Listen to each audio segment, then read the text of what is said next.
Χριστή καλησπέρα και χρόνια πολλά.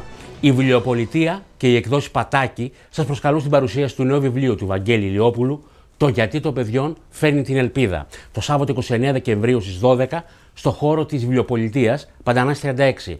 Το πρώτο εικονογραφημένο βιβλίο που αγγίζει το θέμα των παιδιών της κρίσης. Παιδιά στη φτώχεια, παιδιά στην αρρώστια, παιδιά που δέχονται βία, παιδιά στην εργασία, παιδιά στη μονοξιά, ρωτούν γιατί. Και όμως πρόκειται για ένα αισιόδοξο βιβλίο που με τη μαγική συνταγή του παραμυθιού βοηθά τα παιδιά να συναισθανθούν το ένα το άλλο, να γίνουν μια μεγάλη παρέα και να αγωνιστούν για ένα καλύτερο αύριο.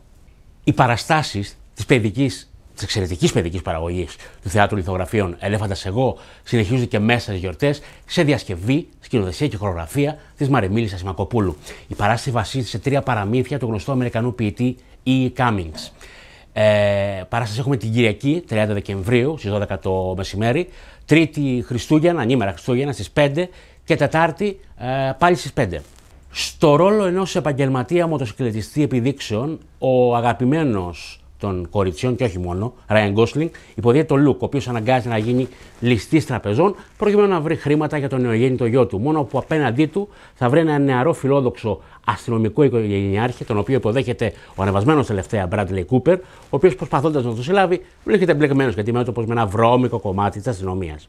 Και οι δύο πιστεύουν ότι κάνουν το καλό, αλλά στην ουσία ακροβατούν σε τεντωμένο σκηνή και βάζουν σε κίνδυνο όσους ορκίστηκαν να προστατεύσουν τις οικογένειές τους.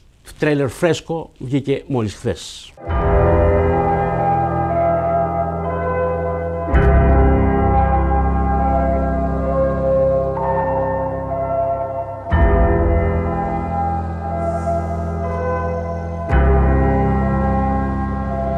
You know something, Luke?